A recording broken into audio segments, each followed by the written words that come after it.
Greetings, everybody. How you doing? It's your boy, Brian Pulido, and welcome to Beer with Brian, which is a program of the Coffin Comics Sworn Club.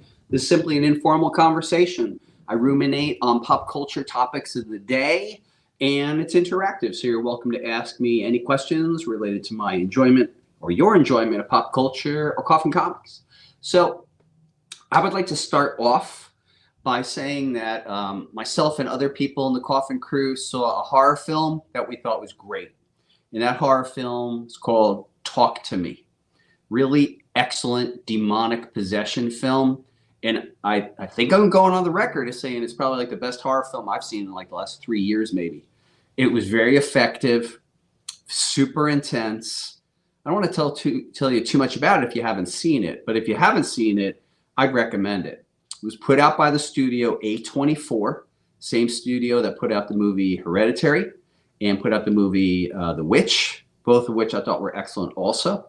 It's a fun studio, kind of intense. And man, Talk to Me, like pulled no punches, no humor, like super intense.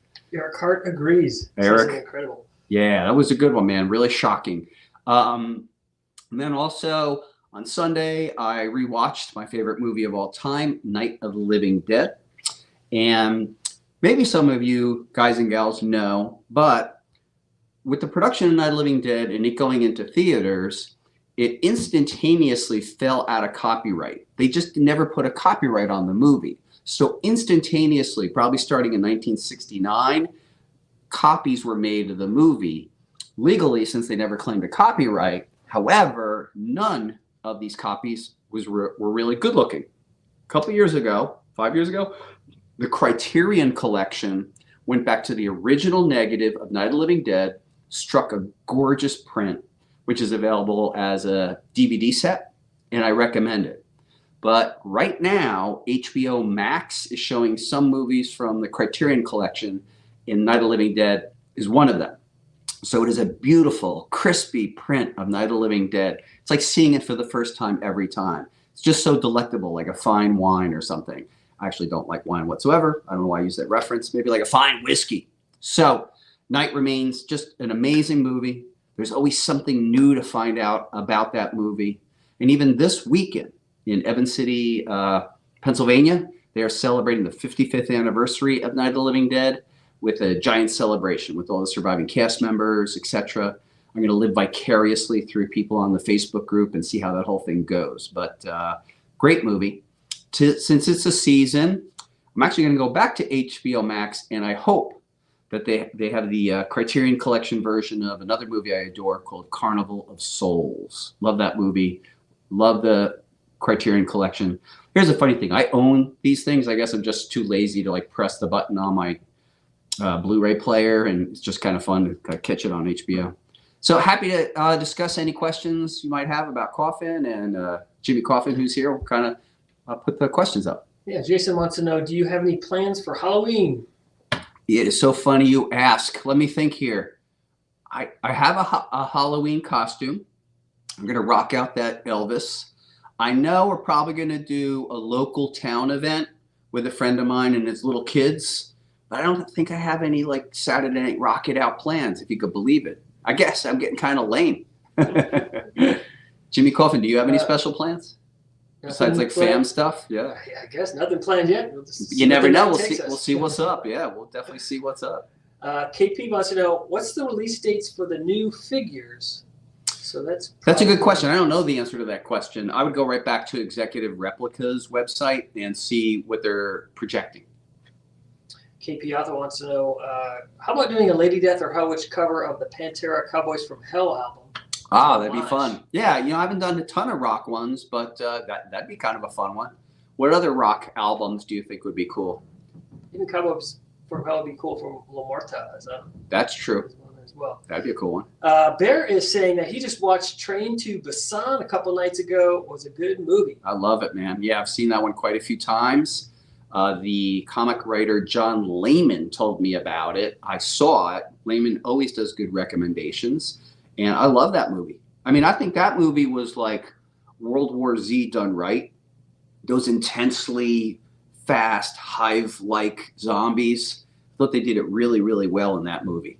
especially at the end where there's like that kind of like ant train of 100 zombies as the train's going. That was really cool. There are a lot of fun characters in that movie too. Jay Taylor says, I watched White Zombie last night. Aha. It's a classic. Yeah, Jay, I saw you kind of weighing in on like the zombie phenomenon. You know, there's two types of zombies, obviously. There's the voodoo-driven zombie. And then I would assert to you that the modern zombie was possibly invented in a 1957 film called Invisible Invaders. It was about this alien presence that would occupy dead bodies. And not long thereafter, or thereabouts, is the book I Am Legend by Richard Matheson. And those living dead beings were actually very anemic vampires. I think those two movies and books inspired Romero and John Russo to create that more modern, supernatural-less zombie, which is really frightening, right? So there's no ties to the supernatural. It's just an unknown cause. Why are the dead coming back? If you die, you're coming back. Very intense stuff.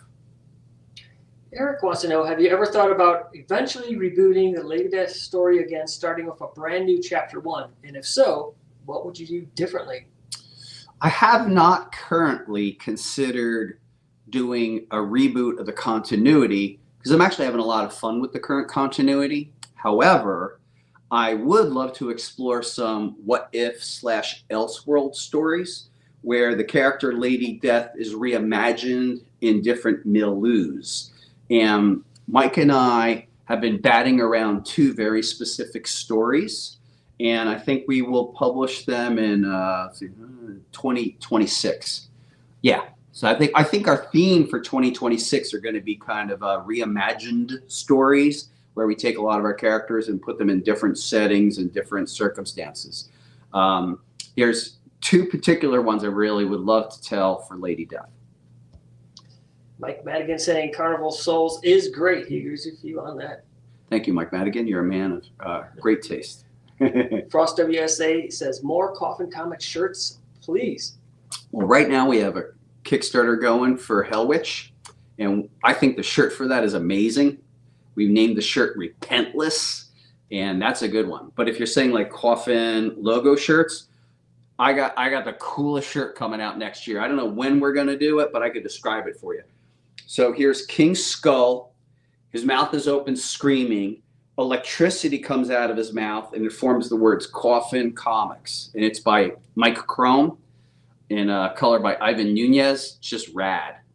So that is coming up. And I do see us doing some more straight up logo shirts, particularly next year for tour season for our convention stops, because people don't even care about Coffin Comics, and they'll see those shirts and want to buy them. It's just crazy. Like it's like suddenly like we're in the apparel business when we bring shirts to cons. Frank wants to know, how does one best catch up on the Chaos era stories? Let's see here. So a good way to catch up on the Chaos era stories is to track down a book called Chaos Chronicles. So Chaos Chronicles broadly takes a look at the entire storyline up into a certain time from beginning to like just about 2000. And then later on in the book has a checklist of all the various main comics. Now, during the Chaos era, there wasn't a complete series of trades, but yeah, you can still track down those comics. And I think Chaos Chronicles is a good place to start. And it's got a pretty detailed checklist. Solomon wants to know, did Lady Death ever find her lover, Nicolo? No, hi, thank you for your question. I think as the story goes, did we ever revisit Nicolo? I'm trying to remember. I remember in Lady Death 1, 2, 3. I don't know if we ever really resolved Nicolo. I know that, you know, he died, he went to hell, he was sacrificed by Matthias, and we did see him come back. I think his soul was also brought to hell, and then he was seen again as a quote-unquote phantasm, sort of preying on Lady Death's emotions. But I don't know that we actually revisited him again. So I guess that's an interesting unanswered question.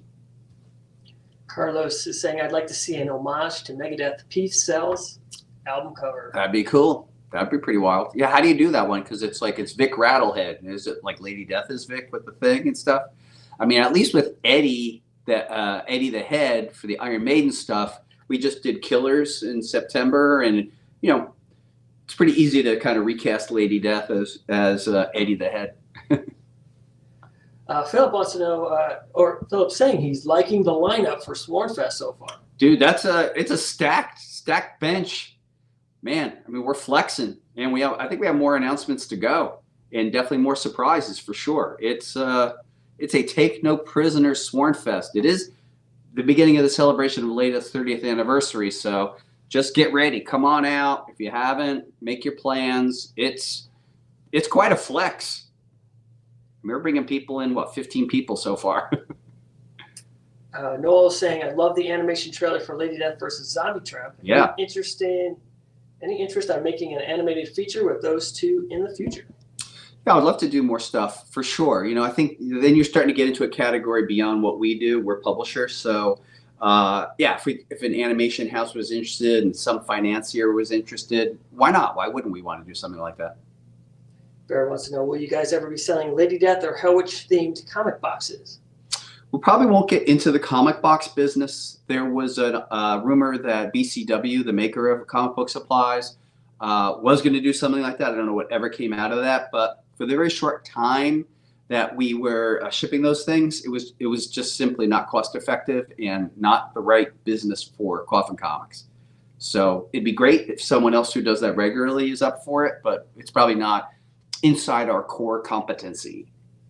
KP wants to know, will Lady Gunfighter be one-off or a series? So the Lady Gunfighter storyline will begin with two 48-page chapters. The first one premieres in June of 2024, and the second chapter will be June 2025.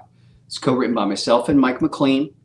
It's illustrated by Joel Gomez, both chapters, and it will be colored by Hedwin Zalvadar and lettered by Marshall Dillon. And